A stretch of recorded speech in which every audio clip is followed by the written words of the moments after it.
Hello, friends and fellow neighbors, and welcome back to another edition of Live Like Fred. As always, I'm Colton the Bias, and today I am joined by somebody who has been on the program before, and you know him as Mr. Speedy Delivery. Mr. David Newell is joining us once again. David, thank you so much for coming back on to the program. Thanks for inviting me, and I should say, Speedy Delivery.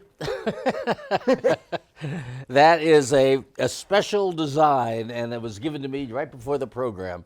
So, Speedy Delivery. Speedy Delivery. Thank you very much, Cole. All right, no problem, David. All right, David, so let's get started here. And now, knowing that 2020 has been probably one of the most unusual years in our lifetime, so how has life been for you in the pandemic? You know, it's actually has been busy. It's given me some time to sit back and get a lot of things done that I haven't had a chance to do over the years. One being, I'm trying to put a book together of my years in the neighborhood, working in the neighborhood. And that has given me some time to just think about that, try to jot ideas down and put them in a file and go through files and say, oh, I forgot I did that, but now I think I like to talk about that too. So it's helped me in that respect. But on the other hand, I just hope we're through this pretty soon. I think it's been tough on everybody.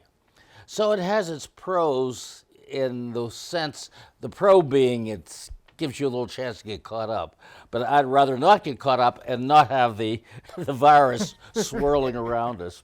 But I've gotten something done, to answer your question, so it's helped a little bit. Have you started any rough drafts on the book yet, or just jotting down ideas? I've written a few chapters, they're rough, but I try to put ideas down. And you know, it takes such discipline. It really does. I can see if you're a professional writer, you really have to have your hours. You have to get up, start writing, and because you can say, oh, I'll do that tomorrow. I'll go to a movie this afternoon or something.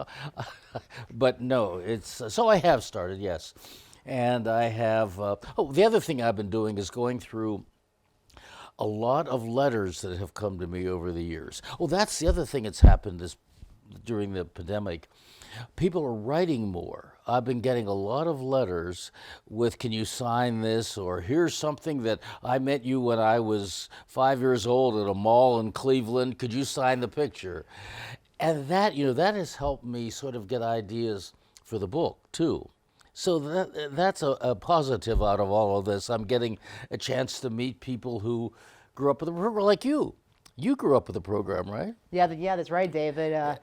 When Fred left the program, I think I was 2 years old. Yeah, so I was able to catch some of the last few seasons of the neighborhood, and I always watched them either at my house or at my babysitter's house. It's kind of funny, something that I started doing during the pandemic was going through some old home videos that we have.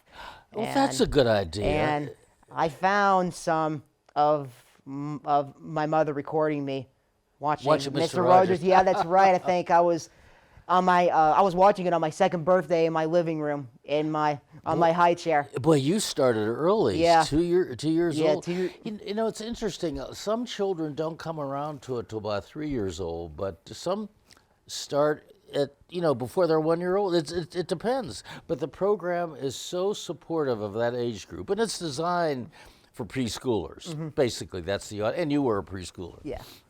But, those programs that you watched then are still available. And they're on line now. You can see Mr. Rogers on PBS Kids, and you can stream them.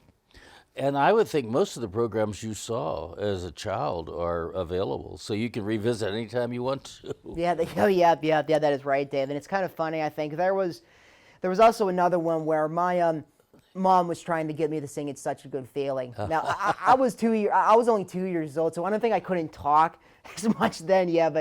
I was so relieved because it's kind of funny because I remember watching the program at my babysitter's house, but for some reason I can never remember watching them in my home that I grew up in. But it was kind of nice to find those home videos, knowing that I did watch the program in my home. Do you remember at what age you started drifting away when you got into first grade, second grade? Probably I was probably around 4 years old, I think.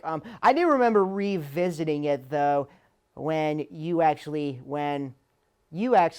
gave me an autograph. I remember I sent it to you a few months ago. Yeah, we were cleaning out our basement too as like a pandemic project, and I found an autograph that you gave me.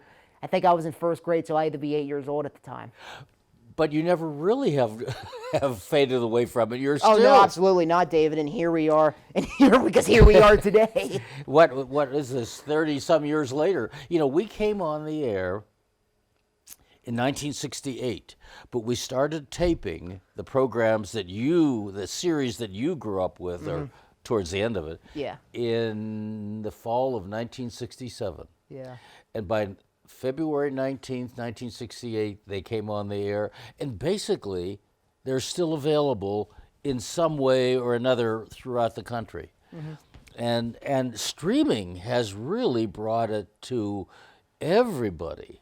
You can get up at 3 o'clock in the morning and go to your computer and watch Mr. Rogers. Then you couldn't do that. Yeah, and even on a streaming service I like to use for it is Amazon Prime Video. I have gone back and watched a lot of episodes because of Amazon Prime. But there's so many DVDs. The DVD just came out of the latter years of the program, so it's you have that. And that is my year when I watched it, because I was born in '99, so that's when I was able to get it. 99. Yeah. Yes. We were still taping. We were. Yeah, you guys were.